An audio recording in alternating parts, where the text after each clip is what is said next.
Assalamualaikum warahmatullahi wabarakatuh. Perkenalkan, nama saya Ali Akbar dari Universitas Jambi. Di sini kami ingin mewawancarai satu UMKM pedagang es kelapa muda dengan mewawancarai narasumber dengan tema implementasi atau pengalaman agama di tengah masyarakat. Nah, sebelum masuk ke wawancaranya, ada baiknya kami memperkenalkan diri terlebih dahulu. Di sini, perkenalkan, nama saya Muhammad Nofriawan. Perkenalkan, nama saya Zaid Ahmad Fadli. Perkenalkan, nama saya M. Farel Gunawan. Mungkin hanya itu pembukaan dari kami dan nanti langsung ke wawancaranya. Oke, di sini saya sudah bersama narasumber, tepatnya Pak Slamet tadi ya Pak. Nah, mungkin mulai ke pertanyaannya saja. Mungkin Bapak, mungkin boleh diceritakan selama Bapak hidup pengalaman yang paling berarti dalam hidup Bapak memulai usaha atau apa? Mungkin boleh diceritakan Pak? Ya, saya mulai merintis kelapa muda ini dari tahun 2020. Itu tepatnya bulan 2 tanggal 16. Itu awal saya memulai bisnis kelapa muda ini kan. Ya awal-awalnya dari mulai penjualan gitu, bulan pertama itu mungkin 10 sampai 15 titik. Bulan kedua mulai meningkat. Bulan ketiga seterusnya mulai meningkat sampai saat ini. Itu lebih kurang udah 6 tahunan lebih lah saya bisnis kelapa muda ini kan. Ya alhamdulillah lah untuk kebutuhan keluarga Udah bisa mencukupi ya? udah lebih daripada cukup ya. Setidaknya bisa membantu keluarga juga. Fungsinya yang penting kita tekun ya, usaha. Nah, dalam memulai usaha Pak, yang membuat Bapak kuat untuk terus berusaha dalam mulai berusaha ini apa Pak? Inti usaha ini yang penting kita yang pertama itu tekun. Ya. Yang kedua kita jujur, yang ketiga kita selalu bersyukur gitu. Karena faktor utama kita ini cuaca. Jadi kalau seandainya musim kayak gini panas itu ya senang. Ya, Kalau pas cuaca hujan kan, intinya itu selalu bersyukur. Cuma ya alhamdulillah, meskipun hujan-hujan juga Allah tetap mencukupi rezeki kami. Itu. Nah, menurut Bapak seberapa penting ini dukungan keluarga atau orang lain dalam memulai usaha Bapak itu mungkin? Seberapa penting menurut Bapak? Kalau itu sangat penting nih ya, terutama itu istri lah. Nah, dia lah yang selalu membantu kita. Jamnya kita sholat, dia yang menggantikan gitu. Nah, jadi sangat pentingnya itu. Baik, untuk selanjutnya akan dilanjutkan oleh saya.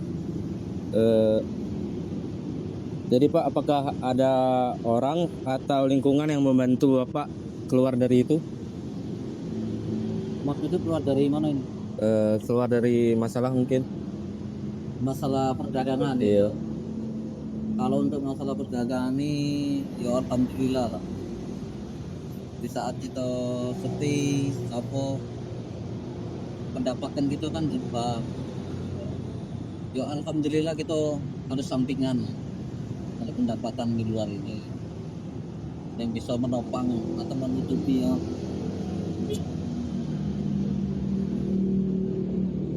Lalu apakah nilai agama atau nasihat tertentu membantu Bapak melewati masa sulit? Agama itu pasti. Karena kita hidup ini yang paling utama itu adalah ibadah. Usaha itu nomor 2. Ya kalau jamnya kita sholat tidak kita sholat. Jamnya kita dagang ya kita dagang. Intinya tuh kita tidak boleh meninggalkan mana yang wajib kan. Dagang ya wajib, ibadah ya wajib. Kalau bisa saling berbareng. Jadi apa pelajaran terbesar yang Bapak dapat dari pengalaman tersebut? Kalau itu pelajaran yang jelas itu kita pertama, yang penting kita harus sabar.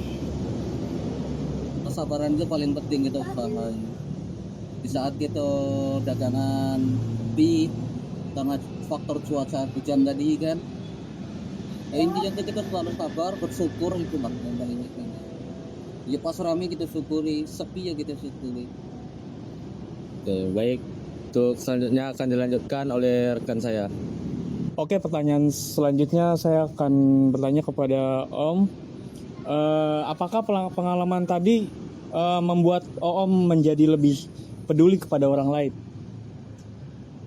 Untuk pengalaman itu ya jelas, karena kita bisa saling berbagi. Ya kalau seandainya ada kawan yang bertanya ingin dipasok, kita siapkan bantu. Hidup itu harus saling membantu. Lalu selanjutnya setelah melewati masalah itu, apakah Om memandang itu terhadap hidup menjadi berubah atau sama saja? Kalau untuk perubahan hidup tuh pasti.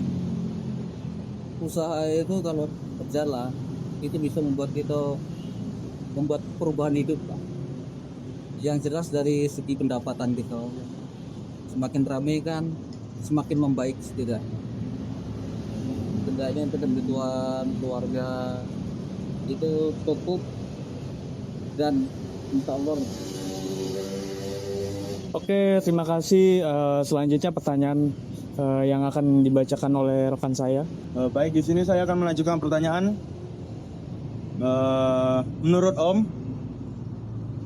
Om, apa yang sebaiknya dilakukan masyarakat atau orang terdekat kita kepada orang yang sedang mengalami kesulitan?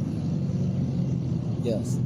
Pendapat saya dan yang seharusnya itu ya kita saling membantu lah, meringankan beban orang lain.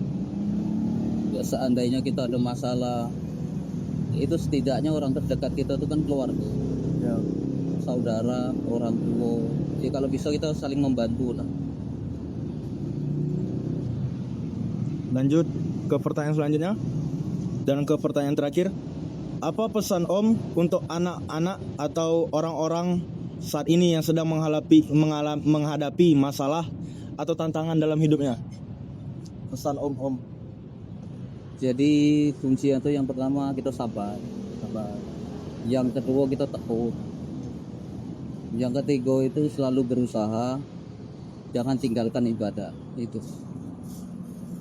Oke, jadi sekian wawancara dari kelompok kami.